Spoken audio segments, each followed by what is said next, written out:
Good evening, hello viewers. Welcome back to my channel Balal Language School.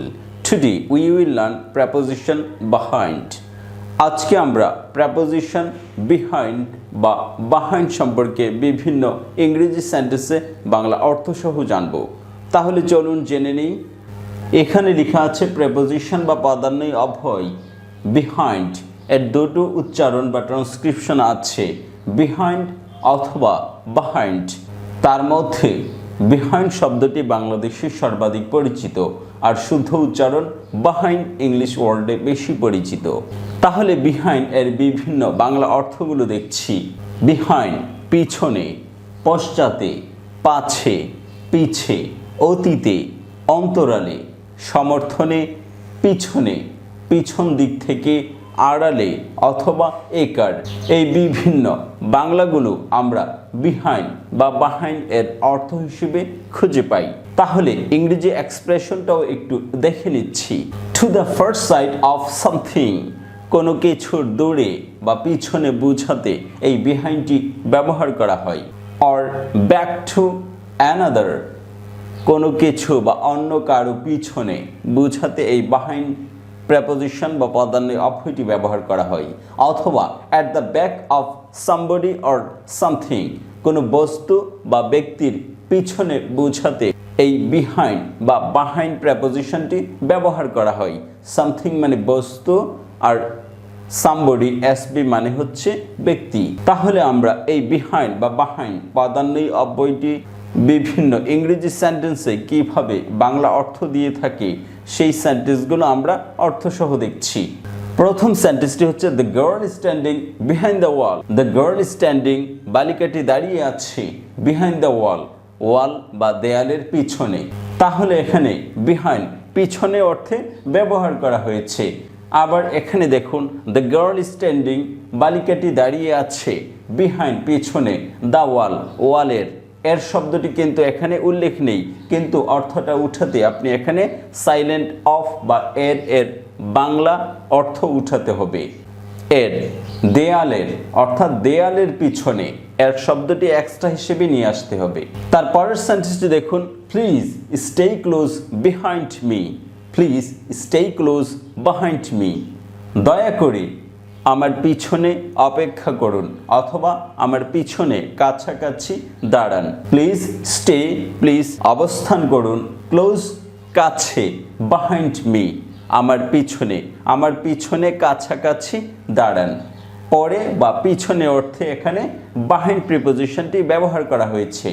আমার পিছনে, behind me, আমার পিছনে, এখানে মি এর সাথেই র আছে, এজন্য এক্সট্রা র আর লাগবে না।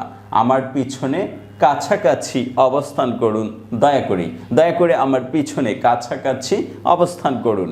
তাহলে এখানে বিহাইন্ড পরে বা পিছনে অর্থে ব্যবহার করা হয়েছে। তারপরের সেন্টেন্সটি দেখুন, the sun disappeared behind the clouds. The sun disappeared, সূর্যটি হারিয়ে গেল বা লুকিয়ে গেল বা আড়াল হয়ে গেল, বিহাইন্ড দ্য ক্লাউডস, মেঘের, মেঘের আড়ালে সূর্যটি হারিয়ে গেল বা লুকিয়ে গেল বা অদৃশ্য হয়ে গেল। তাহলে এখানে বিহাইন্ড আড়ালে অর্থে ব্যবহার করা হয়েছে।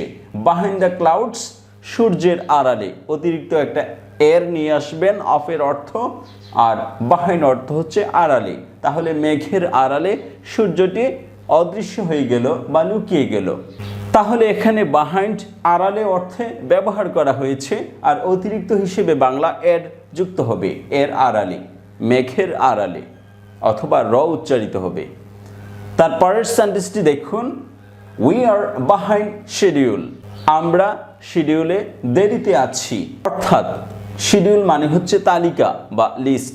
এখানে যে তালিকা করা হয়েছে আমরা তালিকার পিছনের দিকে আছি অথবা লেইটে আছি। লেইট মানে হচ্ছে পরে বা দেরিতে আছি, সামনে আরও কিছু লোক আছে তারপরে আমরা। তাহলে এখানে বিহাইন্ড দেরিতে, পরে বা লেট অর্থে ব্যবহার করা হয়েছে। উই আর বিহাইন্ড, আমরা দেরিতে, লেটে অথবা পরে আছি। দ্য শিডিউল, শিডিউলের, আমরা শিডিউলের পরে আছি বা পিছনে আছি বা নিচে আছি বা পরে আছি, যেভাবে আপনি অর্থ উঠাতে পারেন। তাহলে এখানে বিহাইন্ড দেরিতে, পরে, লেট এ অথবা নিচে অথবা তালিকার নিচে এভাবে অর্থ ব্যবহার করতে পারেন।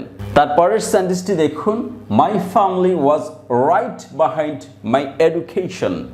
মাই ফ্যামিলি আমার পরিবার ওয়াজ ছিল রাইট বিহাইন্ড সমর্থনে বা মদতপুষ্টে। খারাপ অর্থে মদতপুষ্ট হয়, কিন্তু এখানে হবে সমর্থনে। মাই এডুকেশন আমার শিক্ষার পিছনে আমার পরিবার রয়েছে বা ছিল। আমার শিক্ষার সমর্থনে আমার পরিবার রয়েছে, অথবা আমার শিক্ষার ভূমিকায় আমার পরিবারের অবদান রয়েছে। তাহলে এখানে বিহাইন্ড পিছনে, সমর্থনে বা ভূমিকায় বা পৃষ্ঠপোষকতায় এই অর্থে ব্যবহার করা হয়েছে।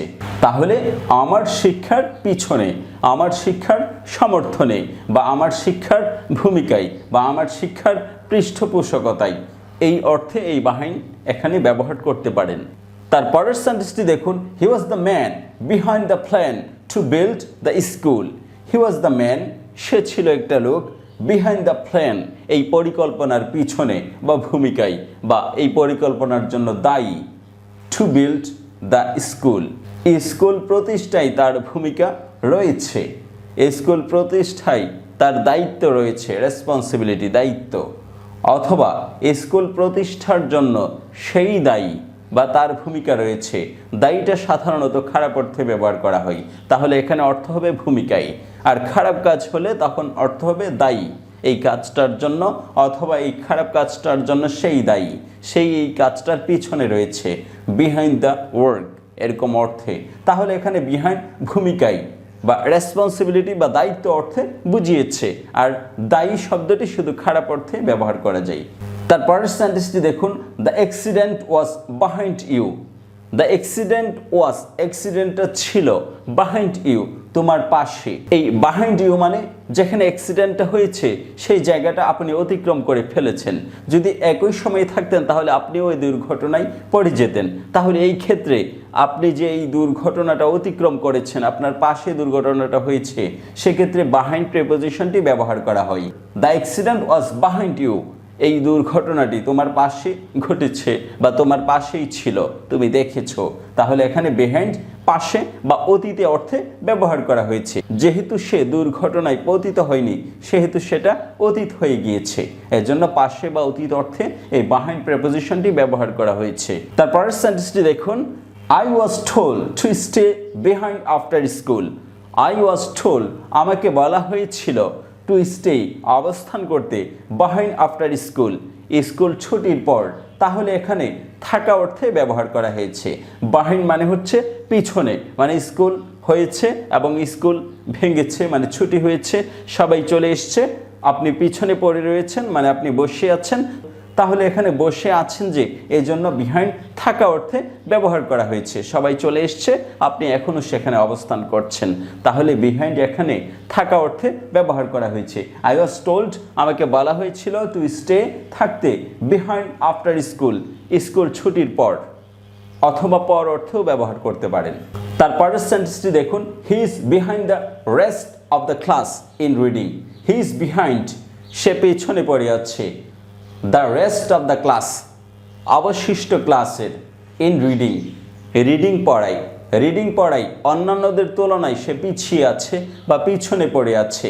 তাহলে এখানে পিছনে পড়ে থাকা বা পিছিয়ে থাকা এরকম তুলনা করতে, যারা অগ্রগতি হয়ে গিয়েছে তাদের সাথে তুলনা করতে, আপনাকে বা যে পিছনে পড়ে আছে তাকে তুলনা করতে এই বিহাইন্ড প্রিপোজিশনটি ব্যবহার করা হয়। হি is behind the rest of the class in reading পড়াই বাকি সবার চেয়ে সে পিছিয়ে আছে।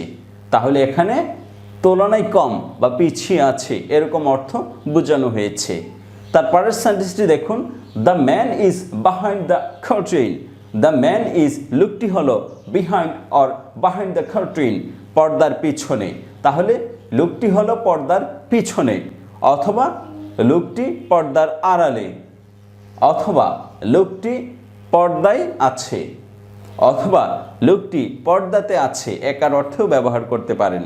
তাহলে এখানে সব কিছুই এই আড়ালে বা পিছনে অর্থে বিহাইন্ডটি ব্যবহার করা হয়েছে। তারপরের সেন্টেন্সটি দেখুন, the horse fell behind the race.